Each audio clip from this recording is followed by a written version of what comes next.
como les he venido comentando, estamos transmitiendo hoy desde Mexicali. Nos da muchísimo gusto estar en esta frontera donde están ocurriendo tantas cosas relevantes desde el punto de vista económico.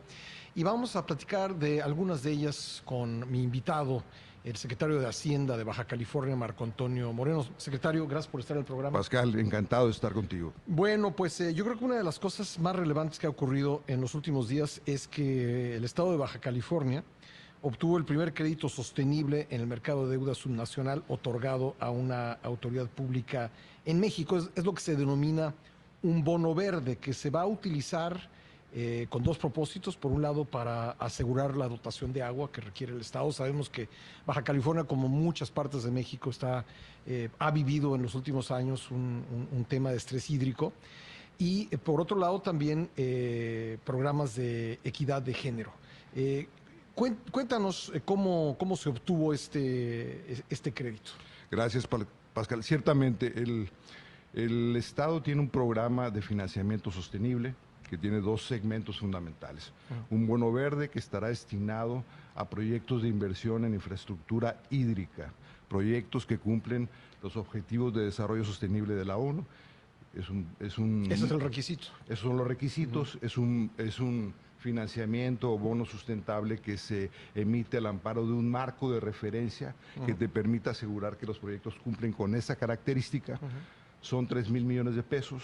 3,000 millones de pesos que estamos pensando potenciar con otras fuentes de fondeo para llevarlo a una masa crítica de inversiones del orden de los 10,000 millones de pesos. Es decir, esos 3,000 millones de pesos del bono verde se van a adicionar con recursos de Fonadín, de Conagua, de la Agencia Ambiental de Estados Unidos, la EPA, para lograr recursos suficientes que permitan atender las necesidades de inversión hídricas en el Estado, que son del orden importantísimo, ¿no? Y que incluye la desalación. Bueno, el plan hídrico del Estado tiene tres grandes componentes. Un segmento de estrategias que tienen que ver con atender los recortes del agua que son previsibles de acuerdo al tratado internacional que tenemos con los americanos. Es decir, durante 75 años no tuvimos ningún problema de suministro de agua, pero después de un problema de sequía prolongada de más de 20 años, ya iniciaron un par de años con recortes de suministro de agua al ¿Que es Estado, básicamente el río Colorado? Que es el río Colorado. El sistema o la cuenca del río Colorado está en estrés hídrico. Los niveles de las presas en Estados Unidos están por debajo de los niveles del 30%. La presa Hoover, por ejemplo. Exacto, la presa Hoover, el lago Mead. Y eso detona en el acuerdo recortes para los estados americanos que concurren en el tratado y para México y Sonora, desde luego. En ese sentido, tenemos que prepararnos para atender esa reducción de suministro de agua a través de ¿qué? De dos grandes grupos de inversiones, Pascal. Un grupo de inversiones importantes que tiene que ver con el saneamiento y reuso, para lo cual precisamente el punto de partida o el capital semilla, por así decirlo, son el bono verde por 3,000 millones de pesos que, como decía, adicionado de otras fuentes de fondeo, estaremos atendiendo inversiones del orden de los 10,000 millones de pesos. Y la otra parte tiene que ver con encontrar nuevas fuentes de suministro o invertir en nuevas fuentes de suministro, donde la desalación en forma para la zona costa del Estado es un imperativo para los siguientes años. Sí, dicen que uno puede asumir que está tratando bien el agua si se toma un vaso de agua por séptima vez, el mismo vaso de agua, ¿no? Correcto. Entonces el reuso es importantísimo. ¿Y qué ha pasado en el Estado? Que prácticamente se dejó de invertir en el sector hídrico y en infraestructura en general. Nosotros preparamos desde el inicio de esta administración de la gobernadora Marina del Pilar Ávila Olmeda un plan financiero por sus 6 años de gestión, donde encontramos que la ruta de salida fundamental es la inversión en infraestructura, Pascal. La inversión en infraestructura tiene un efecto de elasticidad en las nuevas inversiones o el capital privado que permiten generar ingresos fiscales adicionales que son los que nos van a permitir salir de esta problemática financiera en el Estado. Claro.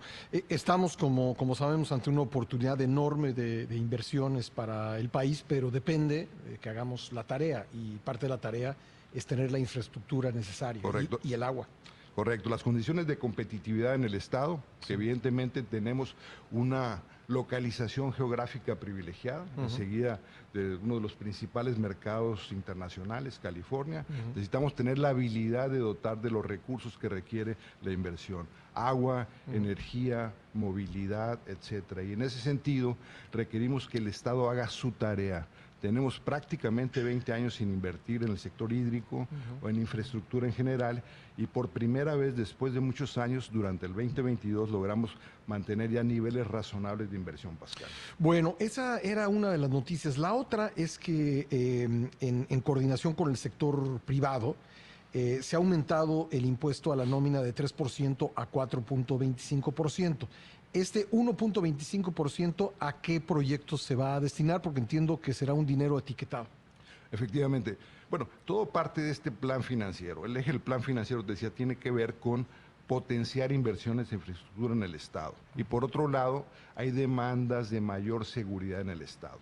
Lo que hicimos fue entender que una reforma fiscal en las condiciones actuales del país tiene que salir a través de un planteamiento local. Es muy difícil esperar que desde el centro del país vengan a solucionar los problemas del Estado. Y en ese sentido, efectivamente, durante el mes de noviembre propusimos al Congreso y se aprobó una sobretasa al impuesto a la nómina del 1.25, que tiene dos propósitos: que el 50% de esos recursos sean para gasto en seguridad, reforzando todos los protocolos de inversión relacionados con la seguridad, y el otro 50% para inversión en infraestructura, que es precisamente el mecanismo de repago del bono verde, Pascal.